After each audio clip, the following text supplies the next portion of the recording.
Is it true that we friends? Yes. Are you interested in someone? Yes. Okay, all right. There we go. Okay. Okay.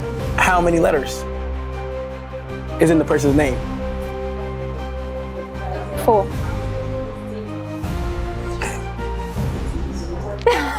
Yeah. I'm gonna close the curtain. Chat, you gonna close the curtain. In a piece? Okay.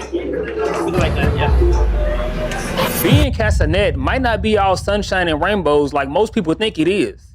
In reality, it may be much more darker than you think. Let's talk about it.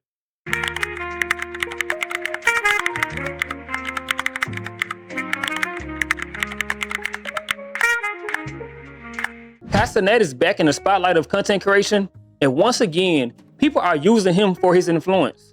He's been back for about 2 months now, and we've already seen people break down, cry, and rant, all for a smidgen of his influential grace. It's almost like Cenat'S ain't just a influencer, but he's the influencer. In the short time he's been back, he's probably helped more people get noticed than most creators in his 9 months absence. And that says a lot. He gave us Streaming University 2026, which ultimately influenced a rap beef that generated thousands, if not millions of views and dollars for some creators. So he's managed to open doors even when he's not trying. But here's the thing about opening doors. Most times when you open that motherfucker, it don't stop there. No. See, once that door opens, it becomes a magnet and everybody want their turn. Oh, heavy is the head that wears the crown. Anyway, I'm Jay with the Beard. If you're new here or true here, hit like and pound the subscribe button. Leave a comment, let me know that you sub so I can personally welcome you to the game. To call Cenat'S just an influencer would be honestly doing him a disservice. We've watched him launch careers, introduce creators to millions of new viewers, and give opportunities to people who probably never would have reached that level on their own. Helping people has always seemed to be a part of who Kai is. I understand that some collaborations are content and business first, but early on, I genuinely felt like Cenat'S truly wanted to help people change their lives. And if I'm being honest, I think that's something that most people resonated with and respected until people started feeling like he was being taken advantage of. Oh my gosh! It's my album cover, my new album cover. Mariah's album cover. September 26th, so this month. Soon. Oh my Soon and God. very soon. Look, I love Mariah Carey. Everybody who knows me knows this, but I would be being disingenuous if I said that this wasn't bad. You can tell that she was only there for one reason, and that was to promote her album. But anyway, this ain't about Mariah Carey. This is about the recent incident with him and Tyla. So a few days ago, Kai decided to stream with Tyla again. This was the first time they collaborated since the stream where Kai asked her on a date, and she hit him with the now infamous line, "But we friends though." Tyla, would you like to go on a date with me? Are you asking for real? Yeah. Don't do that. What you mean? Why not? Would you like- Do that. I'm serious. Whenever you get some free time, would you like to go on a date with me? You can't do that. On a whole live thing. Why not? It's true or dare. Yeah. But we friends though. You right. Yeah, we friends. You right. Tyla caught a lot of backlash after this. Cenat'S supporters weren't exactly happy that she friend-zoned him, which is why I thought it was a risky idea for her to come back, knowing how people already viewed the situation. Let me go on record and say, before y'all start jumping in the comments, Tyla can date whoever the hell she wants. People are just a little too parasocial. But anyway, she didn't just return for another stream. They went to Disney World together, which gave some people the impression that this was a date. Now, this was far from the romantic date that people hoped it would be, which only fueled more speculation. Why were they doing this? You and I already know how the internet is. It didn't take long for people to start connecting the dots. The last time Tyla appeared on Kai's stream, she was promoting her album. This time, she has another project on the way. So naturally, people started wondering whether this Disney stream was less about friendship and more about a promotion. I think the biggest part about this stream was the awkward energy from both Kai and Tyla. Kai, for the most part, just seemed bashful and happy to be there. And Tyla, she seemed like she was there for one reason, to promote her album.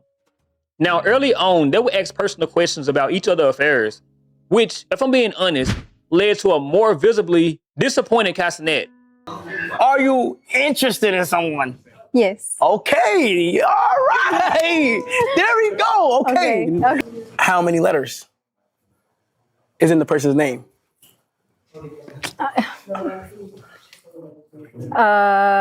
It depends.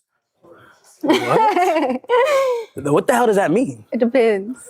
What does that mean? It depends. Okay, well, the name you call them, how many letters? 4.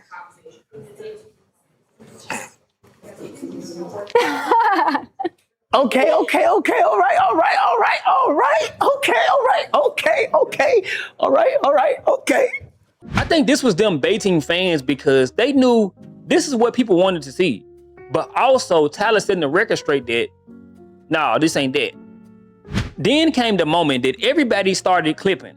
They go inside one of those picture booths at this arcade that they went to take some photos, and Kai pulls the curtain closed the way pretty much everybody does who go inside those things to take photos. Tyla, being scared that people were gonna clip it out of context or make their own narratives, gets a crazy speed boost and opens the curtain back up immediately.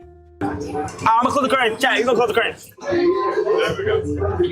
In a piece? Okay. Do it like that, yeah. It's almost like she was uncomfortable being in there with him, curtains closed, because she know what narratives could have been drawn up from it. But I mean, this is embarrassing. She cared more about protecting her public image than being a friend in that moment, and that's probably because they're not actually real friends. This came across like she wanted to make a point that ain't nothing romantic going on here. Whether she intended that or not, that split-second moment became one of the biggest talking points of the entire stream. Now, there were definitely people rooting for a real love story, but there was also plenty of people calling Tyla an opportunist. Their argument was simple. She only pops up when there's something to promote.